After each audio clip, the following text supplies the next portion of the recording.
Hello दोस्तों, आप सबका स्वागत है। आज की यह वीडियो हम लेकर आए हैं गवर्नमेंट एजेंसीज के ऊपर। इंडिया में ऐसी बहुत सारी गवर्नमेंट की एजेंसीज है जो काम करती है, जिनका नाम हम न्यूज़पेपर में पढ़ लेते हैं, न्यूज में सुन लेते हैं, बट ज्यादा जान नहीं पाते। इन्हीं न्यूज एजेंसीज के ऊपर आज की यह वीडियो में लेकर आया हूँ।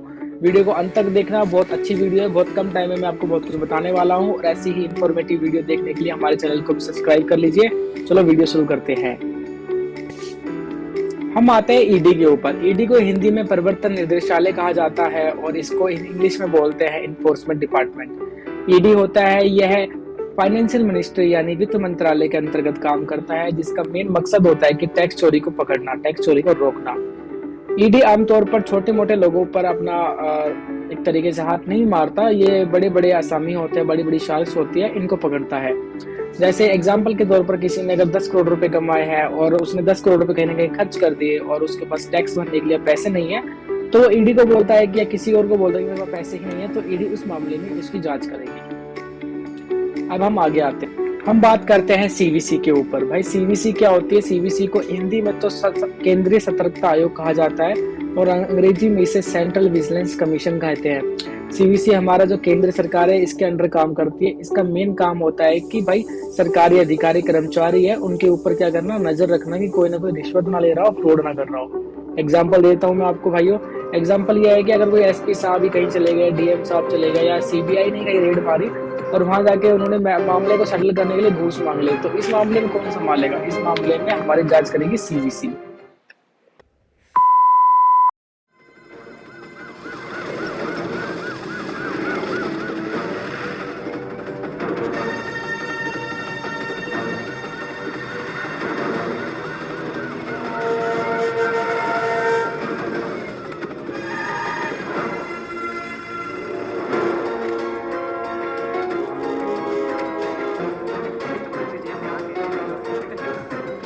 मंत्री जी, हम सीबीआई से आए हैं।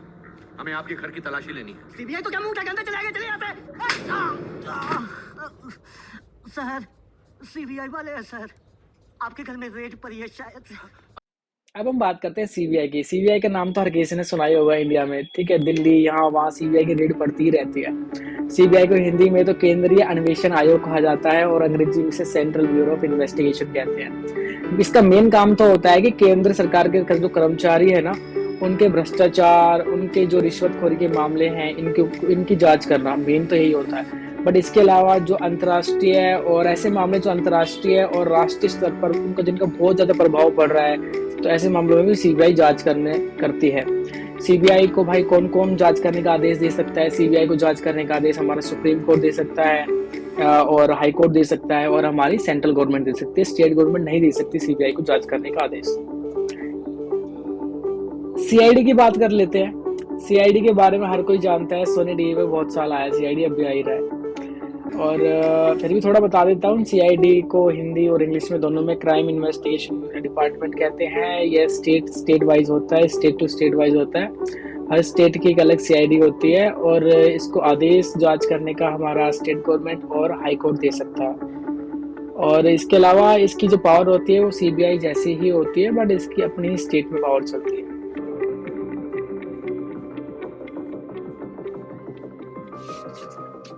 RAW यानी रो, नाम तो सुना ही होगा, रो।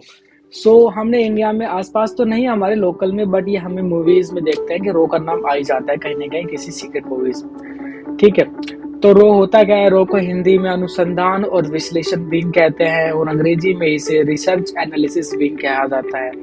यह स्वतंत्र और सक्षम तरीके से जानकारी इकट्ठा करता है, यानी यह भारत से बाहर की जितनी भी जानकारी है, यह उस सबको जोड़ता है, उसको इकट्ठा करता है और हमारे काम में आ सके वो जानकारी लेके आता है। इसका मेन मकसद होता है कि जानकारी इकट्ठा करना, आतंकवाद को किसी न किसी तरीके से रोकना, उनके ऑपरेशंस को समझना कि क्या होने वाला है, और उसके अलावा यह सीक्रेट ऑपरेशंस करता है और उसको काम में लाता है। आईबी को इंटेलिजेंस ब्यूरो कहते हैं। यह भारत की आंतरिक मामलों की एक खुफिया एजेंसी है जो गृह मंत्रालय यानी होम मिनिस्ट्री के अंतर्गत काम करती है। इसका काम होता है कि यह जो भी भारत के आंतरिक जो भी खुफिया जानकारी है उनको इकट्ठा करती है और यह जांच करती है कि कहाँ कहाँ क्या क्या संभावनाएं हैं, कहाँ कहाँ कोई भी आतंकी हमले की संभावना है या बम ब्लास्ट की संभावना है। इसकी जानकारी यह एकत्रित करती है और आगे देती है।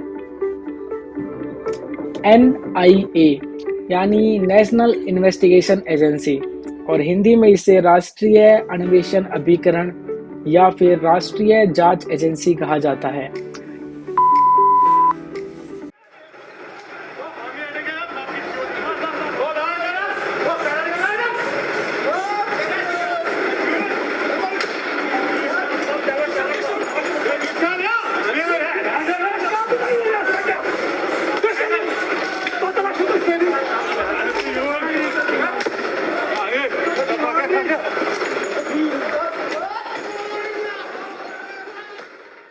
यह हमारा होम मिनिस्ट्री के अंतर्गत काम करती है NIA हमारी, और इसका मेन काम होता है जैसे कोई भी बम ब्लास्ट हो गया, कोई भी हमला हो गया आतंकवादी, तो वहां पर हमला होने के बाद जो एजेंसी जांच करने जाती है उस जगह की, वो हमारी NIA जाती है। इसका काम होता है मतलब कोई भी हमला होने के बाद या कोई भी चीज घटने के बाद, कोई भी घटना घटने के बाद ये उसकी जांच करती है।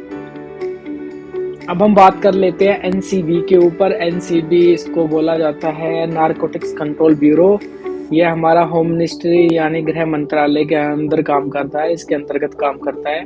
माननीय प्रधानमंत्री जी के मार्गदर्शन में गृह मंत्रालय ने ड्रग के खिलाफ जीरो टॉलरेंस की नीति अपनाई है। इसका मेन मकसद होता है कि इलीगल ड्रग्स को रोकना, एक तरीके से उसका प्रोडक्शन को रोकना और उसके ट्रांसपोर्टेशन को रोकना कि कहीं वो इधर से उधर ट्रांसफर ना की जा रही है।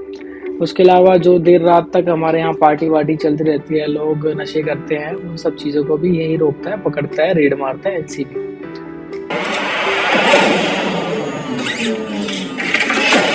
NCB अपने मुखबिरों के विशाल नेटवर्क के माध्यम से खुफिया जानकारी जुटाता है और अन्य ड्रग कानून प्रवर्तन एजेंसियों के साथ मिलकर रेड करता है। MI यानी मिलिट्री इंटेलिजेंस, इसको सैन्य खुफिया एजेंसी भी कहा जाता है। MI इंटेलिजेंसी मिलिट्री का एक खुफिया हथियार है जो मिलिट्री यूज करती है, जिसका काम होता है कि टाइम से सही और जरूरी इंफॉर्मेशन की सपोर्ट ऑपरेशंस में, मिलिट्री ऑपरेशंस में पहुंचाना। यह आमतौर पर हमारी लोकल कहीं काम नहीं करती, ये मिलिट्री ऑपरेशंस में ही काम करती है और मिलिट्री को ही इसके बारे में इंफॉर्मेशन होती है और जानकारी होती है। भाइयों, अगर आप वीडियो को देखते हुए यहाँ तक आ गए हो तो मैं ये बताना चाहता हूँ कि यह वीडियो का एंड है, और आपको अगर इस वीडियो में से कुछ भी इंफॉर्मेटिव मिला हो, कुछ भी नॉलेज मिली हो, तो प्लीज़ हमारे वीडियो को लाइक कर लेना और सपोर्ट करना हमारे चैनल को। इसके अलावा अपने भाई बहन दोस्तों को बोलना कि ऐसे हमारे चैनल को सपोर्ट करें, और मेरी उम्मीद रहेगी कि मैं आपको आगे जाके इससे अच्छा कंटेंट और इससे भी अच्छी वीडियो बना के दे सकूँ। सो मुझे सपोर्ट कीजिए। धन्यवाद आप सभी का।